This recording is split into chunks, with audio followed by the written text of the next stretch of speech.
स्वागत आपका आदि टीवी पर। मैं हूं आपके साथ पारुल। स्पॉटलाइट देख रहे हैं आप और आज बात करेंगे संकट में आरएलडी। उत्तर प्रदेश में निकाय चुनाव का बिगुल बज गया है। आप सभी जानते हैं, सभी राजनीतिक दल अपनी तैयारी में जुट गए हैं। बीजेपी ने जहां प्रभारी मंत्रियों का ऐलान कर दिया है, वहीं सपा भी संगठन को चुस्त दुरुस्त करने में जुट गई है। इस बीच निकाय चुनाव शुरू होने से ठीक पहले यूपी में समाजवादी पार्टी की मुख्य सहयोगी पार्टी राष्ट्रीय लोक दल को बड़ा झटका लगा है। चुनाव आयोग ने रालोद की राज्य पार्टी की जो सदस्यता है उसे समाप्त कर दिया है।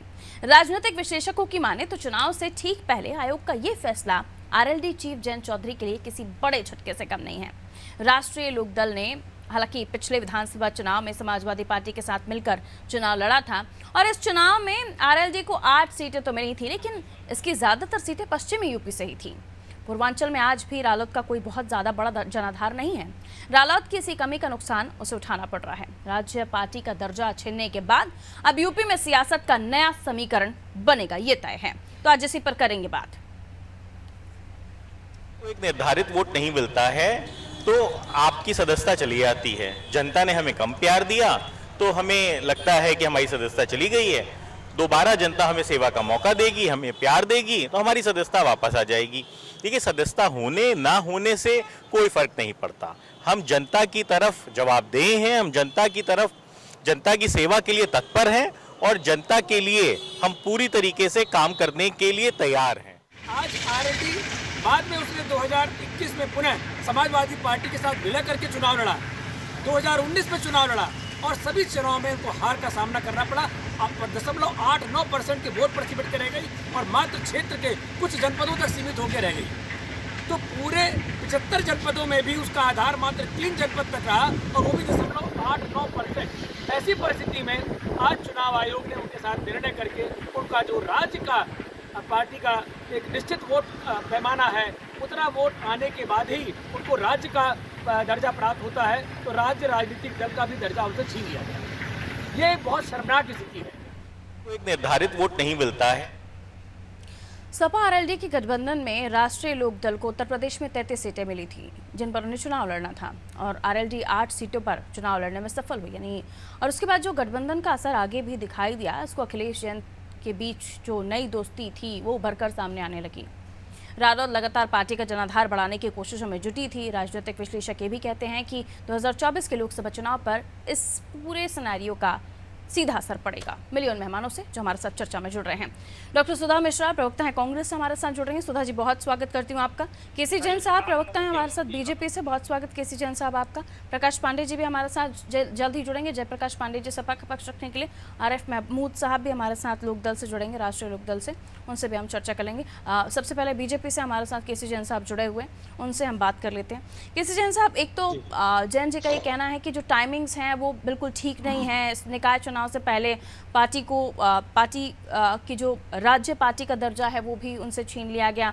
हालांकि चुनाव आयोग की तरफ से यही इन्फॉर्मेशन मिल रही है कि जो मानक हैं उन पर आरएलडी खरी नहीं उतर रही थी, लेकिन उनका टाइमिंग्स को लेकर भी सवाल है और उसके बावजूद भी उनके कदम थम नहीं रहे हैं। लेकिन अगर पार्टी को इस पूरी सिनेरियो के बाद यानी उनकी जो सदस्यता है वो छिन जाने के बाद अगर उन्हें नुकसान होता है तो उसका फायदा किसको हो रहा है?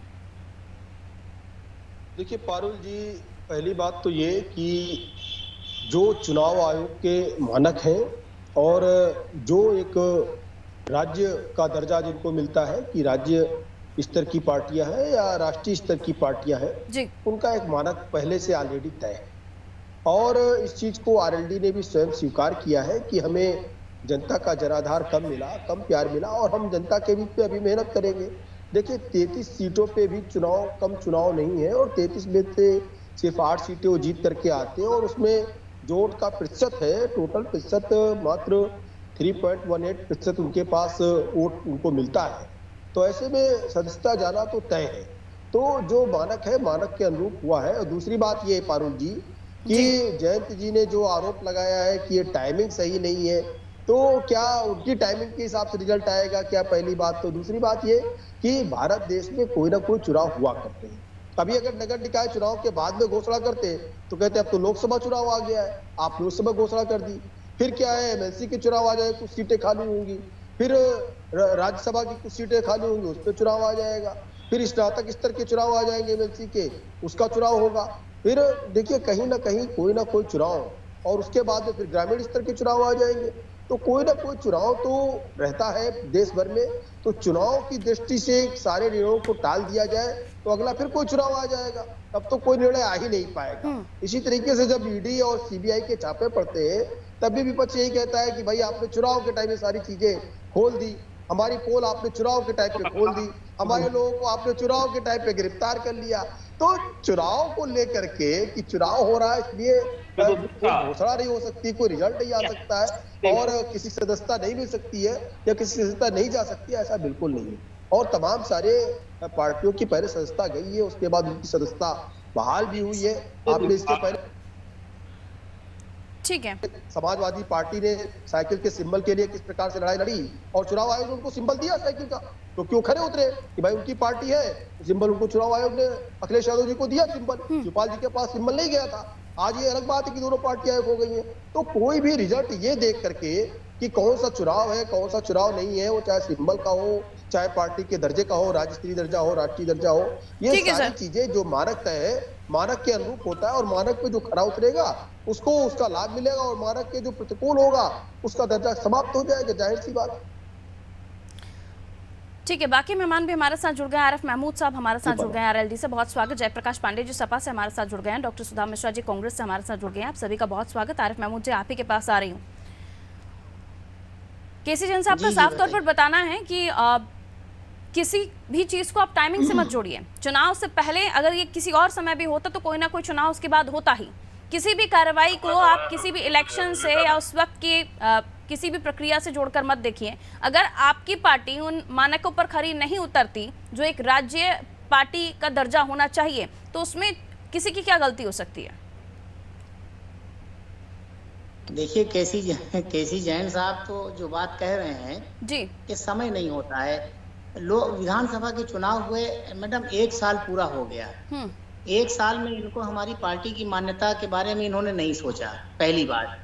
दूसरी चीज ये, ठीक है हम मानक के अनुरूप नहीं है, सदस्यता चली गई, इसमें कोई वो फर्क नहीं पड़ता है। हम लोग ये ऐसा नहीं है कि आज मान्यता खत्म हो गई तो राष्ट्रीय लोकदल संघर्षों से पीछे हटेगा, राष्ट्रीय लोकदल चुनाव नहीं लड़ेगा। आज भी सिंबल हमारे पास है, सिंबल कोई हमारा फ्रीज थोड़ी हुआ है। हम तो चुनाव लड़ेंगे और मैदान में हम लड़ेंगे। अब रहा सवाल, अभी केसी जैन साहब एक चीज ये कह रहे थे कि भाई समय कुछ नहीं होता है। ईडी का छापा पड़ता है तो कहते हैं कि ये समय ठीक नहीं है, सीबीआई का छापा पड़ता है तो कहते हैं ये समय ठीक नहीं है। जो भारतीय जनता पार्टी के जो लोग, जिन लोगों की फाइल ईडी में पेंडिंग कर रखी है, इनके लिए तो ना तो चुनाव का समय है और न इनके लिए चुनाव से पहले का समय है। ये इनके लिए केसी जैन साहब मुझे बतावें कि उनके लिए आप कब समय निकालेंगे? आप विपक्षियों के लिए तो आप बहुत ईमानदारी से बैठ करके कह रहे हैं कि साहब इनके लिए समय कब होगा, चुनाव आ गया तो समय होगा, फिर विधान परिषद का हो जाएगा, लोकसभा का हो जाएगा।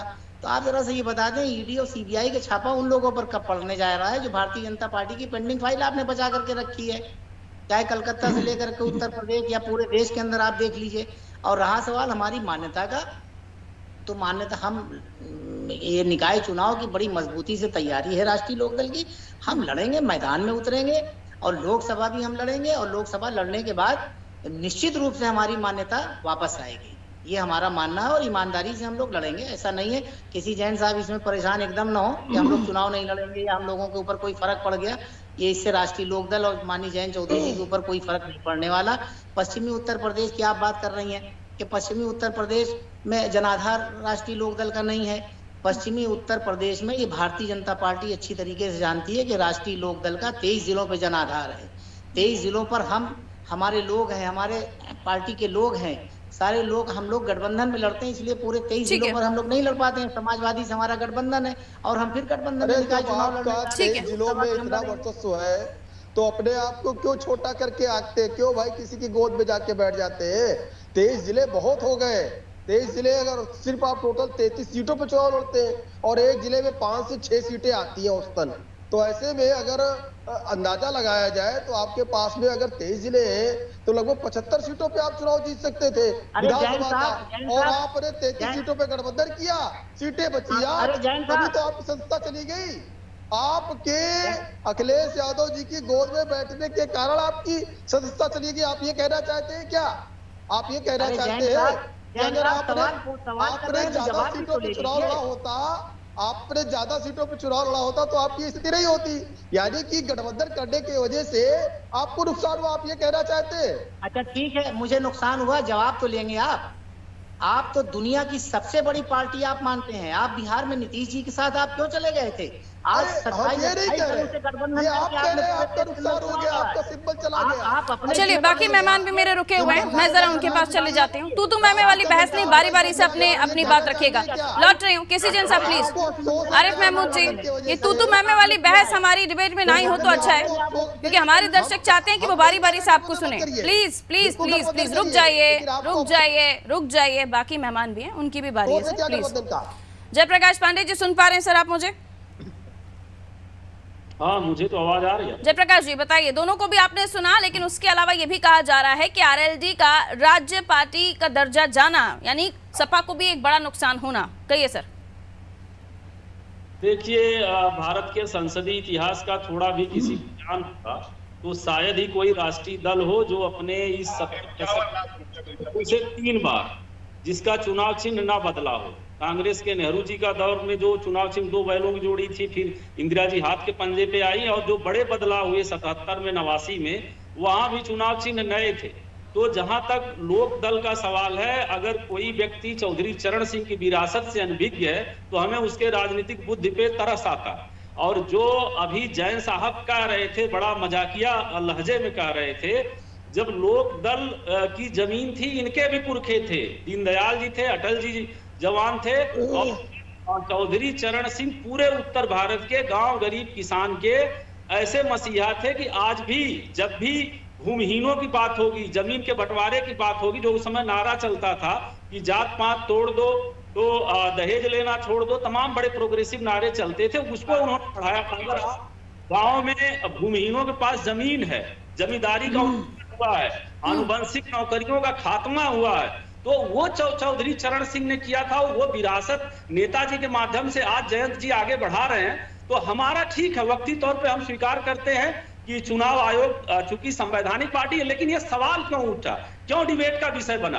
क्योंकि हमारी संवैधानिक संस्थाओं पे जो हमला, और जिस तरह से उत्तर प्रदेश में अब स्थानीय निकाय के चुनाव डिक्लेयर थे, तो उसमें क्या गलत? जयंत जी ने कहा कि टाइमिंग तो संदेह पैदा करती है। टाइमिंग पर आपका सवाल है या कार्रवाई पर सवाल है? नहीं, कार्रवाई तो संवैधानिक, देखिए चुनाव आयोग की अभी भी हम इज्जत करते हैं। ये तो सत्ता में है, लेकिन ये सर्वोच्च न्यायालय सहित सभी संवैधानिक संस्थाओं पे ऐसा हमला करते हैं जैसा कोई राजनीतिक दल कर ही नहीं सकता। लेकिन ये भी सत्य है कि संवैधानिक संस्थाएं जितनी दबाव में है आज, उतना कभी भारत में नहीं रही है, और टाइमिंग निश्चित रूप से सही नहीं है। उत्तर प्रदेश के संदर्भ में तो आप टाइमिंग बता दीजिए, किस टाइमिंग पे करना चाहिए था? जब आपसे गठबंधन नहीं होता तब करना चाहिए था। अरे इनकी सदस्यता तो आपके गठबंधन की वजह से गई है। ज्यादा सीटों पे चुनाव लड़ते तो इनकी सदस्यता जाती ही नहीं, ये तो अफसोस जाहिर कर रहे हैं। और चौधरी चरण सिंह जी एक सर्वमान्य नेता रहे, उनकी जनजाति भारतीय जनता पार्टी बनाती है, उसमें कोई आपत्ति छोड़ना है? हम गठबंधन में है, और गठबंधन में हम लोकसभा भी लड़ेंगे, हम निकाय चुनाव भी हम लड़ेंगे। अफसोस तो आपको हो रहा है कि ये गठबंधन, चुनाव ही नहीं लड़ेंगे तो वोट कहां से आपको मिलेगा? कि ये गठबंधन ठीक है, चलिए सुधा, ये अभी सुधा जी कमेंट कर रहे हैं, रुक जाइए। उन्होंने अभी एक भी कमेंट नहीं किया है, एक भी सवाल मैं उनसे नहीं ले पाई। रुक जाइए, अपनी बारी का इंतजार कीजिए। सुधा जी आइए तो मैदान में, हम आपको सुधा जी, कांग्रेस को, रुक जाइए। महमूद जी, हो गया आपका, बचा क्या है? आरिफ महमूद जी रुक जाइए। है ना, निकाय चुनाव है, निकाय चुनाव में अपना दम दिखाइएगा और उसके बाद वापस अपना जो दर्जा वो हासिल कर लीजिएगा। आप ही ने कहा ना, जरा से रुक जाइए सर। सुधा मिश्रा जी जुड़ी हुई हैं। सुधा मिश्रा जी, समझने वाला विषय ये है कि वाकई क्या निकाय चुनाव में आरएलडी की राज्य पार्टी का दर्जा जाना क्या पार्टी को कमजोर कर देगा? क्या कहीं लड़ने के लिए वो तैयार नहीं हो पाएंगे? कौन सा माइनस पॉइंट होगा जो हो सकता है जिसकी वजह से ये बहुत महत्वपूर्ण हो जाता है? एक सेकेंड सर, सवाल लेने दीजिए मुझे प्लीज, मेरा काम मुझे करने दीजिए। सुधा मिश्रा जी, आपका क्या सोचना है? कांग्रेस पार्टी क्या सोचती है इस पर? देखिए पारुल जी, जो व्यक्ति जमीन से जुड़ा है और जो काम कर रहा है उसको डरने की या इन चीजों से डरने की जरूरत नहीं होती है। जहां तक टाइमिंग की बात में, हम लोग जब भी कोई बात करते हैं कि संवैधानिक जो चीजें हैं उन पे सवाल नहीं होता है, लेकिन 1 साल पहले चुनाव हुए थे, अभी हमारी सरकार ने बहुत लंबे चौड़े थे, 1 साल होने का भी पर्व बनाया, आपने देखा कितने पैसे खर्च किए गए। तो क्या उस समय इनको मालूम नहीं था कि कितनी वोटिंग मिली है, कितना इनका परसेंटाइल है? वो तो सारे आपके पास रही होंगी। अभी भाई इतने बड़ी बड़ी उपहास में जब बातें करते हैं, इन्हें लगता है कि ये सरकार में है, केंद्र से लेके राज्य में, तो कोई और कुछ नहीं कर सकता। ये देखिए, मैं आपको बस कुछ दिखाना चाहती हूँ। देवरिया के हैं ये इनके विधायक, ये सीधे मंच पे बोल रहे हैं, आप लोग देख रहे होंगे। ये है बरहज के विधायक भाजपा के, और ये बोल रहे हैं कि इनको 10 करोड़ का जो पैसा है दिया गया है, मोटी रकम का चंदा मिला है। ये इनका वीडियो है, मंच पे बोला हुआ। ईडी सीबीआई की बातें कर रहे थे। मैं इनसे इनके उपहास को दरकिनार करते हुए एक प्रश्न करना चाहती हूँ कि आप लोग अब बताइए, आपकी ईडी, आपकी जितनी संस्थाएं हैं, क्योंकि तो सीधे कह रहे हैं ना कि हमें इतने नाम लेके बोल रहे हैं चंदा मिला है, इतने करोड़ का मिला है। आप दूसरों पे प्रश्न खड़ा करते हो, उपहास उड़ाते हो। जो पार्टियां चुनाव लड़ रही है जनता के बल पे, उनका मजाक उड़ाते हो। और जब प्रश्न आप पे, मैं तो पूछ रही हूँ, मैं जानना चाहती हूँ दर्शक होने के नाते, अभी भी आपकी वही हालत है। 10 करोड़ का चंदा अगर उनको मिला है, तो क्या आपकी कोई संस्थाएं जा रही है पूछने उनसे? भाई मिश्रा जी से कोई पूछ ले, देवरिया के बरहज के विधायक है, उस पर आपका न कोई जवाब आएगा, न कोई प्रश्न आएगा। पारुल जी, किस चीज को कांग्रेस पार्टी सर्टिफाइड कर दे और किस चीज को खारिज कर दे, कांग्रेस पार्टी चूज कर करके चीजों को बताती है। भारतीय जनता पार्टी के काम को जो कुछ प्रूफ है, सदन के अंदर प्रूफ है, उसको तो कांग्रेस खारिज कर देती है। कोई काम नहीं हुआ 10 साल में, सारी संस्थाएं बेच दी, संविधान खत्म हो गया, भारत देश खतरे में आ गया, वहां तो ये बताते हैं। और पता नहीं कहां से कौन सा डाटा ले आते हैं, उसको इस तुरंत सर्टिफाइड कर देते हैं कि नहीं ये डाटा तो भाई सर्टिफाइड है। लेकिन देश में जो काम हो रहा है वो काम सर्टिफाइड नहीं है। कितने हॉस्पिटल बन गए वो सर्टिफाइड नहीं है, कितनी नौकरियां मिल गई वो सर्टिफाइड नहीं है, कितना काम हो रहा है सर्टिफाइड नहीं है। लेकिन चुनाव आयोग पे ये प्रश्न लगाएंगे तो चुनाव आयोग गलत कर रहा है। सुन लीजिए सुधा जी, धारा प्रवाह मत बोलिए, धारा प्रवाह मत बोलिए, सुन लीजिए, जवाब आ गया आपको, सुन लीजिए, जवाब सुनिए। कांग्रेस ये नहीं मानेगी कि उनके खिलाफ, राहुल गांधी जी के खिलाफ जांच चल रही है, राहुल गांधी जमानत पे है। कांग्रेस ये नहीं मानेगी सोनिया गांधी जमानत पे है, उनके खिलाफ जांच चल रही है। लेकिन हाँ, कहीं से अगर कोई क्लिप मिल गई, उसको ये सर्टिफिकेट घोषित कर देंगे। अगर सर्टिफाइड है, हाई कोर्ट, सुप्रीम कोर्ट छोटे छोटे मामलों में जाते हैं। राहुल गांधी जी की सदस्यता चली गई, राहुल गांधी जी की सदस्यता चली गई, उस पर भी कांग्रेस की दिक्कत हुई। अरे गलत टाइम पर सदस्यता गई भाई, गलत टाइम रिजल्ट आया है, राहुल गांधी जी की सदस्यता गई। राहुल गांधी जी अब सदन के सदस्य नहीं है, सदन के सदस्य नहीं राहुल गांधी जी। तो कहीं ना कांग्रेस की पीड़ा राहुल गांधी जी को लेकर के है, कांग्रेस को पीड़ा आरएलडी को लेकर नहीं है। कांग्रेस तो हर सीट पे चुनाव लड़ी, कांग्रेस तो आरएलडी समाप्त करने में लगी हुई। ये अलग बात है कि कांग्रेस आरएलडी को समाप्त नहीं कर पाई, आरएलडी समाजवादी पार्टी से मिलकर के चुनाव लड़ती है। चलिए वापस आइए सुधा जी, अगर आरएलडी से भी कंपटीशन हो जाता आपका तो शायद उस वक्त भी आरएलडी जीत जाती। फिलहाल आरएलडी इतनी अच्छी स्थिति में है उत्तर प्रदेश में। कोई भी पार्टी हो, पारुल जी, सबका संवैधानिक अधिकार है लड़ने की, चाहे वो बिल्कुल है, लेकिन अगर उन मानकों पर आप खरे नहीं उतरते, बताइए आप। और ये कार्रवाई इलेक्शन कमिशन की है, इसको कैसे गलत ठहरा सकते हैं हम?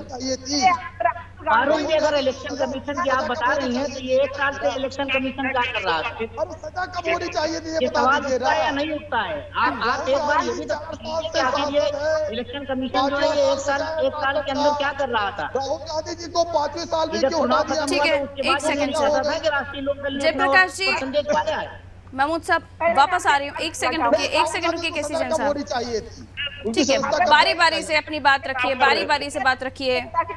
अरुण जी, अगर मेरे नेता के बारे में इस बातें होंगी तो मैं डिबेट नहीं चलने दूंगी। इनसे बोलिए। ठीक है, रुक जाइए। जो टॉपिक है उस पर हम चर्चा करें, डिबेट का जो टॉपिक है उस पर हम बात करें, बेहतर होगा। जयप्रकाश जी, राहुल गांधी जी की सदस्यता किस समय जानी चाहिए थी? रुक जाइए, रुक जाइए। सारी कार्रवाइयां अपनी जगह पर हैं और अलग अलग है। रुक जाइए प्लीज। दिक्कत है, दिक्कत है। सुनने का प्रयास करिए सुधा जी को। सभी बोलेंगे सर तो कैसे चलेगा? सभी बोलेंगे। आपको लगता है बोलने से दर्शकों को ये लगता है आपकी पार्टी में दम है? आपकी पार्टी जनता के मुद्दों को उठा सकती है? कंटिन्यूअसली बोलेंगे? सिर्फ बोलने से बता देंगे जनता को कि आपकी पार्टी कितनी मजबूत है? सब्र, थोड़ा सा इंतजार, अपनी अपनी बारी का। कम समय है मेरे पास, मैं सभी को थोड़ा थोड़ा समय देना चाहती हूँ। सबसे पहले मैं सपा के पास जा रही हूँ। पांडे जी, आप अपनी बात रखिए, अब आगे क्या करेंगे? क्योंकि जैन जी का तो कहना है कि हम निकाय चुनाव में जा रहे हैं, तो फिलहाल निकाय चुनाव में जैन जी के साथ दोबारा से आप आ रहे हैं, तो कितनी सीटों पर आ रहे हैं बताइए? देखिए, हम तो प्रदेश के सारे नगर निकाय के, नगर निगम हो, नगर पालिका हो या नगर पंचायत हो, सब पे लड़ रहे हैं अपने गठबंधन के साथ। और जैन जी का गठबंधन हमारा ऐतिहासिक गठबंधन है, चूंकि खतौली में इनकी सीट थी। खतौली विधानसभा में मुजफ्फरनगर दंगे के बाद सांप्रदायिकता की नर्सरी वहीं से हुई थी और बाबा जी का कितनी सीटों पर? कितनी सीटों पर?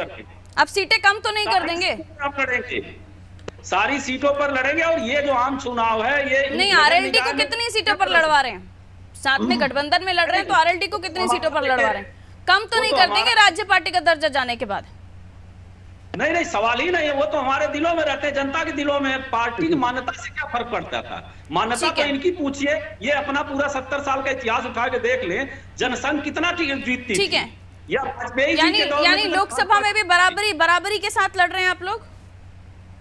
निश्चित रूप से उसमें कोई बड़ा छोटा का अंतर नहीं। जहाँ जो मजबूत है सब लड़ेगा, और हम तो एक विचारधारा के हैं। केसी जैन साहब रिकॉर्डिंग संभाल कर रखने वाले हैं आपकी बातों की। वो दलित पिछड़ों, गांव गरीब किसान की लड़ाई लड़ रहे हैं, इनके पूंजीवाद के खिलाफ, इनके फांसी सब लड़िए, तो फर्क ही नहीं पड़ना चाहिए ना सर। लोकसभा में ज्यादा सीटें दे दीजिएगा, विधानसभा में भी ज्यादा दे देनी चाहिए थी। इतना प्यार था तो थोड़ा सा आधा प्यार दिखाइए ना। ये परसेंटेज वाइज 33%, 20% वाला प्यार क्यों दिखा रहे? ठीक है, आरएलडी की तरफ महमूद जी गठबंधन धर्म निभाता है। ठीक है, और ये ऐसे अवसरवादी हैं कि जो गठबंधन जिससे कर लेते हैं, शिवसेना राजभर जी अभी भी बेचारे परेशान होते रहते हैं, वो उनको भी थोड़ा सा मना लीजिए, थोड़ा सा प्रेम उनको भी दिखाइए।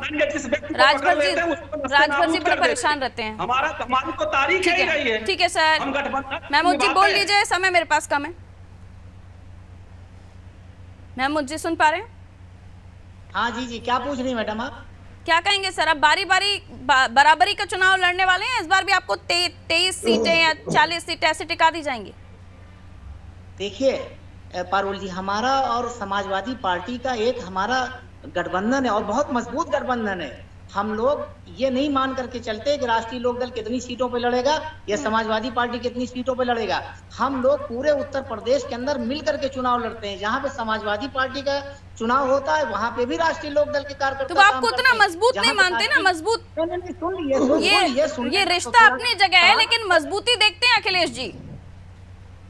नहीं, मजबूत अखिलेश जी भी है, मजबूत हम है। और नगर निकाय चुनाव में सुन लीजिए, भारतीय जनता पार्टी के पास कोई ऐसा चेहरा नहीं है जो विपक्ष का सामना कर सके। अखिलेश जी का या जयंत चौधरी जी का, हम दोनों मिलकर के लड़ रहे हैं। इनके पास कोई चेहरा ऐसा नहीं है। तो विधानसभा में ये चेहरे कहाँ चले गए थे? कोई काम नहीं, विधानसभा में ये चेहरे कहाँ चले गए थे? पीने का निकाय में आपके पास चेहरे हैं, विधानसभा में तो और भी बड़े चेहरे होने चाहिए थे फिर सर। अरे विधानसभा में हमारा वो बात तो कीजिए जो दर्शक डाइजेस्ट भी कर पाए। बहुत बहुत शुक्रिया आप सभी का हमारे साथ चर्चा में जुड़ने के लिए। उत्तर प्रदेश की हम बात कर रहे थे। आरएलडी संकट में इसलिए कह रहे हैं क्योंकि राज्य पार्टी का दर्जा प्राप्त आरएलडी का फिलहाल ये दर्जा छिन गया है, क्योंकि उन मानकों पर खरी नहीं उतरती है। आरएलडी लोकसभा में एक सीट भी नहीं है और जो परसेंटेज वोट का होना चाहिए उस पर भी खरी नहीं उतरती है। इसलिए तमाम जो पैमाने हैं उनको ध्यान में रखते हुए इलेक्शन कमीशन ने राज्य पार्टी का दर्जा उनसे ले लिया है। अब दोबारा से आरएलडी का कहना है कि हम वापसी करेंगे, वो दर्जा हम दोबारा लेंगे। लेकिन अब निकाय चुनाव से पहले हो रही इन कार्रवाई को लेकर सवाल उठ रहा है और आरोप लग रहे हैं बीजेपी पर। दीजिए इजाजत, रखिए अपना ख्याल, नमस्कार।